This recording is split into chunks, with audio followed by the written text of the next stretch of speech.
So guys, i-flex ko lang ito palang aloe vera namin. Ngayon na hindi pa summer, ganito siya.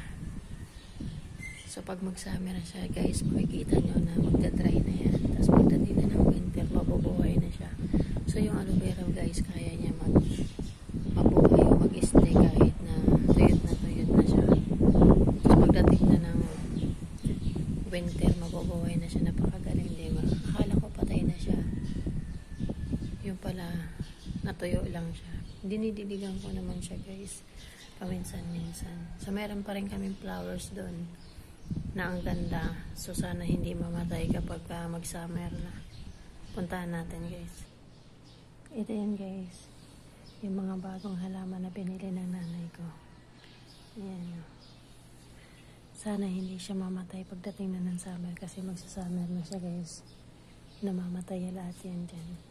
So yan siya. Para may remembrance. Yung itsura ng halaman. Ang ganda ng kulay na itong ano kayang pangalan yan guys. So makikita nyo diba. Ang ganda.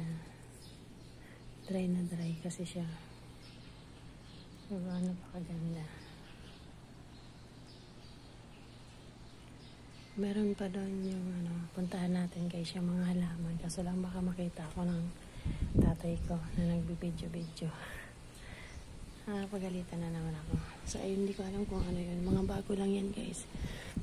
Mga bagong binili nila ng mga nakaraan.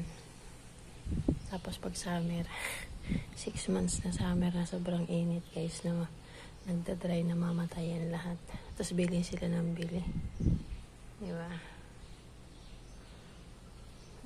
Punta tayo dun sa kabila guys. So hindi ko mapupuntahan. Yun sana yung sinasabi ko nung nandun mamaya pupuntahan natin guys. Pag mawalis na yung tatay ko ng mga halaman na nandun. So ito yung mga aloe vera namin dito. Ito dito hindi siya natutuyo. Yung mga aloe vera dito guys.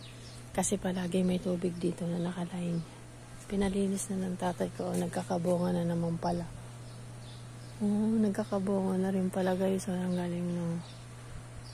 Akala ko hindi siya nagkakabunga. Ayun o, magkakabunga na siya guys. Meron pa din pala siyang bunga. Nakikita nyo yun guys o. Ayun o, may bunga pa rin siya guys. Ang galing. Pinalinis na ng tatay ko.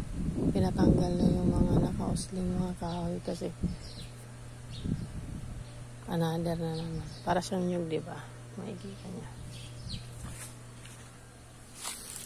Dates yan guys. Yan. Ayan pa yan o. Hindi ko alam na magbubunga pa pala siya. Kasi akala ko tapos na yung season ng dates. So meron pa siya o. Ang galing. Ayan.